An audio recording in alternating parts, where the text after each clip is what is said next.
Once upon a time, a ragged little circus rode into a ragged little town. The circus folk unpacked their gear and got to work. Their cheerful racket echoed as the striped tents went up. And at the heart of the hubbub were a happy mama elephant and her brand new baby. But there was something unusual about this little one. The baby's big ear made it hard for him to see. The circus children, Melly and Joe, tried to teach him how to blow his ears off his face, but the little elephant accidentally snorted a feather right into his trunk. Achoo!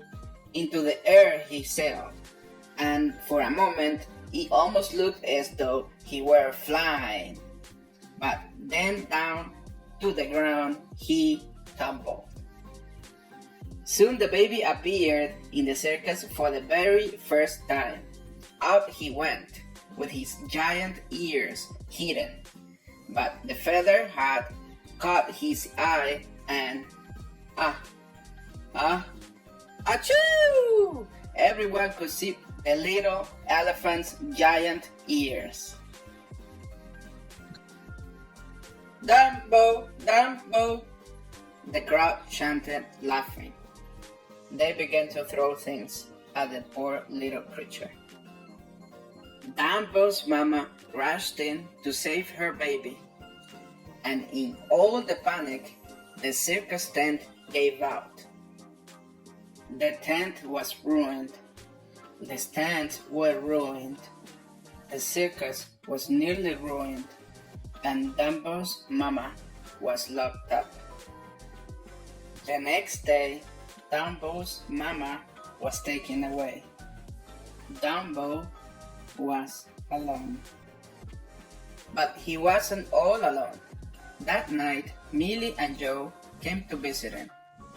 It wasn't the same as having his mama, but it was good to have friends, especially friends who brought peanuts and feathers. And once again, achoo!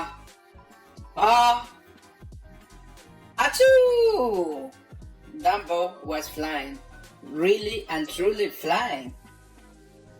Finally, the circus was ready again. The tent was patched. The bleachers were rebuilt, and Dumbo was about to make history. Maybe if he became a circus star, he could get his mama back. Clutching his feather, Dumbo soared through the tent, and just like that, he was a star. Soon, Dumbo's ragged little circus was just as famous as he was.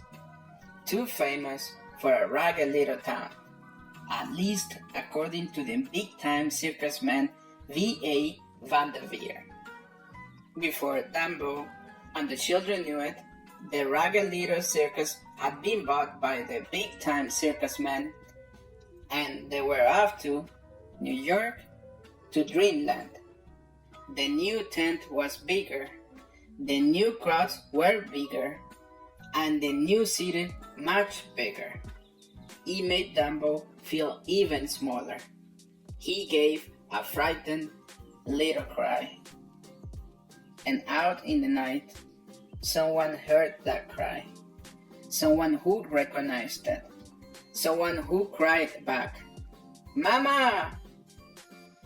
Dumbo's mama was also in Dreamland, but locked up tight. And yet, even through the thick bars, Dumbo felt her love warming him.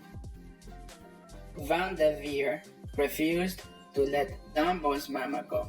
He thought Dumbo was better off without a mama. But Dumbo didn't agree, and neither did the circus folk. The very next night, they staged a breakout. Dumbo sailed through the sky.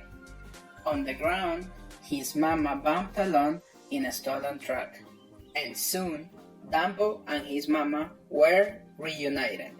Dumbo's friends understood the circus was no place for elephants or any wild animals for that matter. They helped Dumbo and his mama find a new home in the jungle. And so, at last, and for good, the very special elephant and his mama lived happily together